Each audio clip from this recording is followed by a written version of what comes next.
3 weeks after the ban on the 500 and the 1000 rupee notes, which together amount to nearly 2,300 crore notes, the government claimed would end the black money menace. This is a fresh proposal to open an income disclosure window, a second one this year.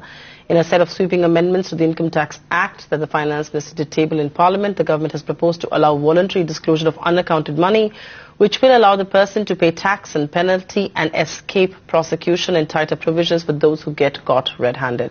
Gaurang Sinha, who first reported on the amendments to the Income Tax Act last Thursday, explains the final proposal that has been made. If you are indeed caught, how much do you stand to lose? And so why is it good to make a disclosure?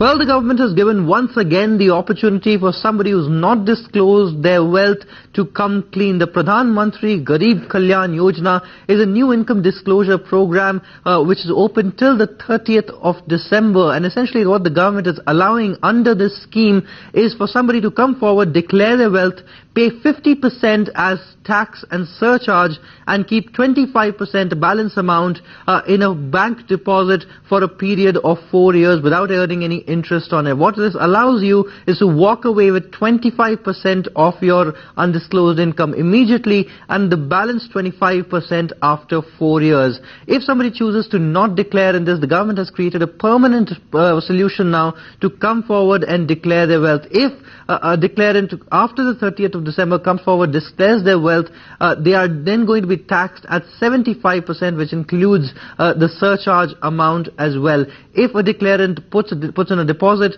and is later then questioned by an assessing officer where the money came from, an additional 10% penalty would take that tax up to 85%.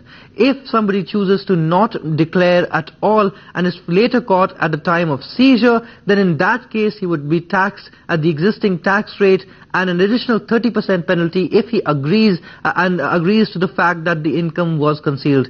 If the taxpayer even at that point refuses to pay tax on that on the disclosed amount or the discovered amount, then at that point a penalty of 60% plus 30% and any further penalties under different sections can also be placed. So it's a clear 3-tier structure which the government is now looking to put in place with these income tax amendments. They're expected to come into Parliament and be discussed over the course of this winter session and be passed by the end of this winter session of Parliament.